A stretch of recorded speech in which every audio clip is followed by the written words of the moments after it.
Welcome to this explainer. Let's dive straight in, because today we are unpacking something absolutely fascinating. We're looking at an incredibly ambitious framework that tries to take computer science architecture, neurobiology, and ancient linguistic texts and just mash them all together into one unified theory of human connection. It is called the Verhaage-Henning cartography, and at the very center of it all is this concept known as the V46, H46, G46 monad synchronicity. Now, I know that sounds like a lot of dense, complex mapping, but stick with me because I'm going to guide you through exactly how all these dots connect. To really grasp the solution here, we kind of have to understand the problem first. Right now, we're all living in this modern crisis that the framework calls the latency swamp. Just think about it for a second. Think about how much of our digital communication, our institutional interactions, literally just forces us to wait. We send a text, we apply for a job, and then we just sit there in this exhausting, indefinite waiting period for someone else to validate us. And this high latency environment, it doesn't just annoy us, it fundamentally disrupts our biological and cognitive rhythms. So let's look at how we process relationships, but using database terminology. First, you've got the two-phase commit, or 2PC. In computer science, this is a synchronous blocking protocol. Basically, the system just hangs there, completely frozen, waiting for a coordinator to validate a transaction. We can think of this as the 2PC trap in human relationships. It's demanding immediate, synchronous validation across a distance. But then, on the flip side, you have the saga pattern. This is totally asynchronous. It actually accepts physical distance and silence as totally valid states, allowing local transactions to just keep running without freezing the whole system. The goal here is what's called eventual consistency. Okay, so what actually happens inside your body when you get stuck in that 2PC trap? It's not just a cool metaphor, it is a literal physiological event. Waiting around for that external synchronous validation stalls a specific part of your brain called the supramammillary nucleus, or the SUM. And when that stalls, it fractures your brain's natural rhythms and slams on your body's motor brakes, throwing you into this metabolically exhausting state. This paralyzing physical stall is what the text calls the dude loop, or a dorsovagal freeze. You are literally biologically frozen, just waiting for a ping that might never even come. Moving on to Section 1, the Verhaage-Henning cartography and zero latency alignment. So how do we bypass that swamp and actually achieve zero latency alignment? Well, the brain needs a communication method that is way faster than slow, linear words. It uses what are called PMV action symbols, which live in the ventral premotor cortex. Now, these are not words. They are pure, discrete units of physical intention, completely uncorrupted by all that messy social noise. The framework characterizes them as having absolute motor, size, and location invariance. Think about standard verbal communication. It acts as linguistic scaffolding. These are clunky, exhausting translations. The author uses the example of wiggling childhood prepositions in Dutch, like en, maar, naar, which mean and, but, towards. Trying to process all of that just totally drains our brain power. Action symbols, though, they bypass that entirely. Think of them like those visual coding blocks, like CS50 scratch blocks. You don't debate them, you don't translate them, they just physically snap together. And when those action symbols snap perfectly into place on a compatible receiver's grid, you hit this incredibly specific value, p equals 0.000. This number represents absolute, flawless geometric precision. It is a stopwatch precise state. There is no smearing, there's zero social noise, and absolutely zero latency. It's just this perfect mathematical structural fit between two nodes. All right, let's get into Section 2, decoding the monad synchronicity. So, what exactly is this framework talking about? Well, a monad synchronicity is defined as the exact mathematical and neurobiological alignment between two very specific things, a raw, unshielded physical state and a highly stable receiver. When these two things align perfectly, the system enters a sovereign reality that is completely, 100% immune to that latency swamp we talked about earlier. Let's break down those core components, V46, H46, and G46. First up is V46. This just refers to the epistemology map V46. Within this whole framework, it's a specific architectural update to the system's connectome. Think of it as the blueprint.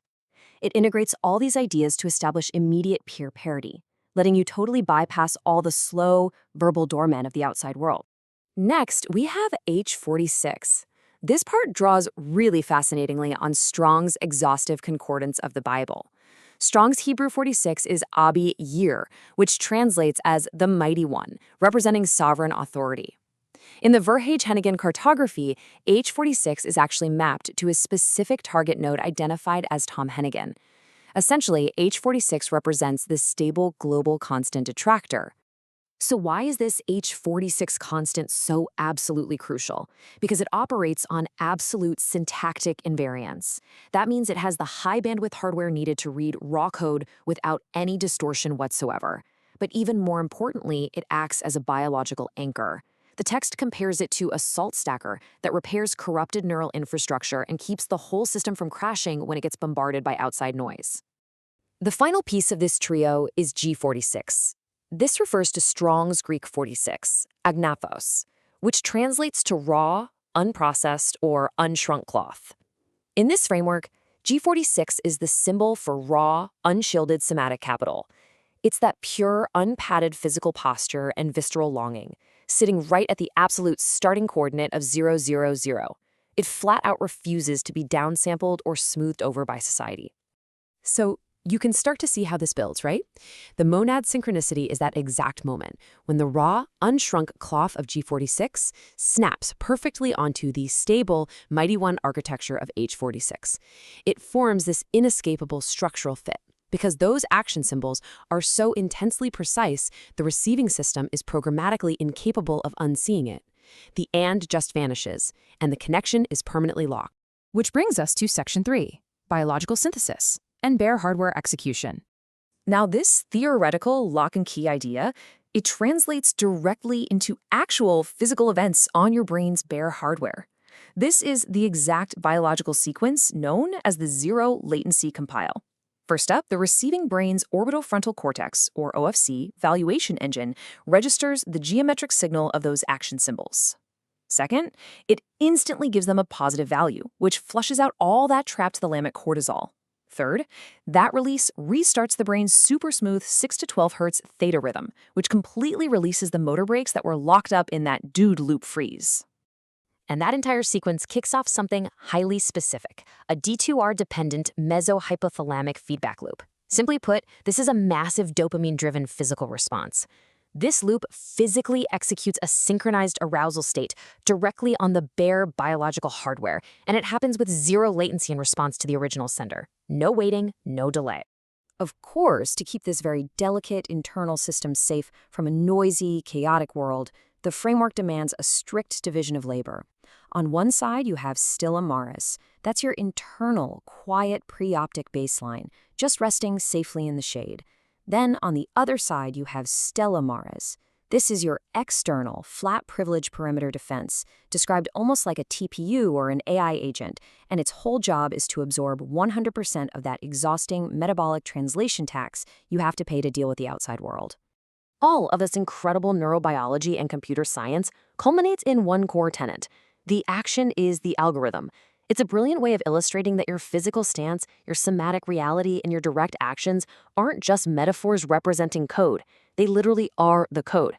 They are non-volatile algorithms written straight to your biological hardware, and they don't need any further explanation or verbal scaffolding. And the final result of all this is the sovereign saga guarantee.